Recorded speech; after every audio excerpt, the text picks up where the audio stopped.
Tyler, I'm sorry for farting and hotboxing in the car. Do you forgive me?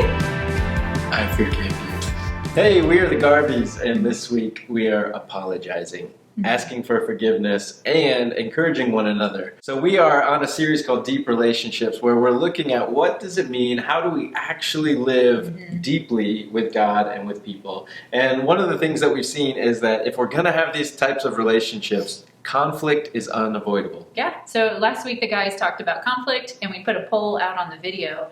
And 60% of us are a little bit like, no thanks to conflict. And 40% of us are like, yes, let's go for it. Let's go find each other. Yeah. More of you are all about conflict than I would have expected. Yeah, I'm definitely on the avoidance side.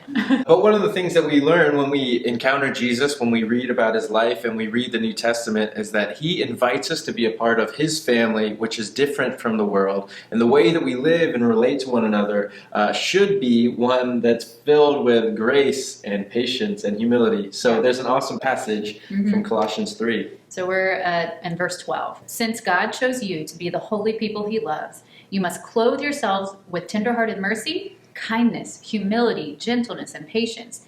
Make allowance for each other's faults and forgive anyone who offends you. Remember, the Lord forgave you, so you must forgive others. Above all, clothe yourselves with love, which binds us all together in perfect harmony. And let the peace that comes from Christ rule in your hearts. For as members of one body, you are called to live in peace and always be thankful. Yeah, I love that. Especially that picture at the end of being one body. That's really such an important part of understanding what this means, is that we are not our own, that we are connected, we are a community, we are a family with Jesus at the head. And really, the only way that we can live this life is because of what Jesus has done for us, the forgiveness and the grace that he poured out for us, and he empowers us with his Spirit. So we have the Spirit of Jesus living inside of us that produces all kinds of amazing fruit when we walk in step with the Spirit. And so the picture of a healthy family, the church, which is really what this is talking about, should be marked by humility, patience, tender-heartedness, Gentleness. Forgiveness. Did we say humility? Humility is probably the most important one. Yeah. And all together wrapped in love so that we can really learn to be a healthy body where everybody is honored and everybody gets to play their part. Yeah, and it's so tough when you're in our close relationships, especially like within your family or like the close community. A lot of times that brings out like the worst in ourselves or the best. So there's plenty of room to ask forgiveness from those folks. And our practice this week is going to be about that. So it's helping to create some structure and boundaries for those of us that are conflict avoidant to have a safe place to practice asking for forgiveness and then receiving some affirmation too. Yeah, so the practice is called Faults and Affirmations, and we learned this from Jared Boyd up in Columbus at Franklinton Abbey. Shout out. Thanks, Jared.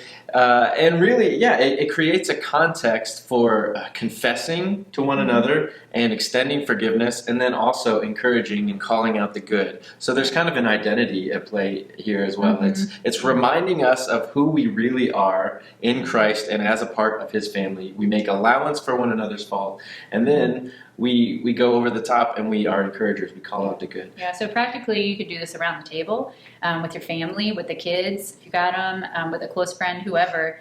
And the faults are something that you're naming about something you hurt in somebody else that you did. It's not calling out other people's stuff. It's calling out what's going on in you. Right. So we start with humility by confessing our own faults. And this isn't a heavy thing where we dig deep and we're just like creating a context where we're always beating ourselves up and finding every little nitpicky thing. But it is just when something comes up, we just acknowledge it, we get it out into the open so that we can move forward and be one body. So I might say, Rachel, I'm sorry. Yesterday I was very short with you and I did not do a good job of opening myself up to you and having the conversation that you were trying to have with me, and I'm sorry. I forgive you. So when somebody asks for forgiveness, the correct response is, I forgive you. We don't belittle it. We don't make it no big deal or no problem. Don't worry about it. We say, I forgive you. And for some of us, that's really hard. But we want to create that context where that is just who we are as a community. And then on the flip side of that as well, we call out the good. So notice something specific, a way that you saw the people in your life acting like Jesus to you. You saw God at work in their life, or just something to encourage them. So Rachel, I really have loved the way over this weekend that you have just taken extra special care with our kids. You've just been such an awesome mom, spending quality one-on-one time with them and encouraging them, and I love that. Thank you. So the same thing, when you offer an affirmation, when somebody calls something, speaks something good that they see in you, we don't belittle it. We don't say, it's no big deal, oh, anybody would have done it. We simply say, thank you. and we create that being just a normal part of how we operate as a family. Yeah, because that unlocks something within me that creates more intimacy. It creates that, it clothes us in love. That's what we're doing here. So like, I feel closer to Tyler after that because of the exchange that we just had. So it's just a really beautiful practice. Yeah, and I think this is actually the reverse of how our culture typically operates. Normally we call out the faults in other people and we prop ourselves up and we want to share our accomplishments and how good we are. But this is the way of Jesus, marked by humility, sacrificial love. And so we confess our own faults to one another so that there can be forgiveness. And then we want to be a community that is just constantly encouraging one another, building each other up.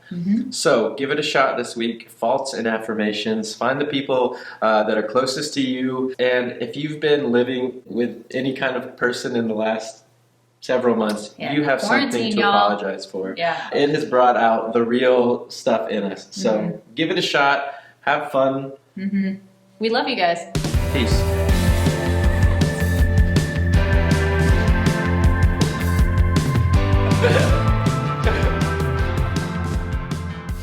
You have to forgive me. It's in the scriptures.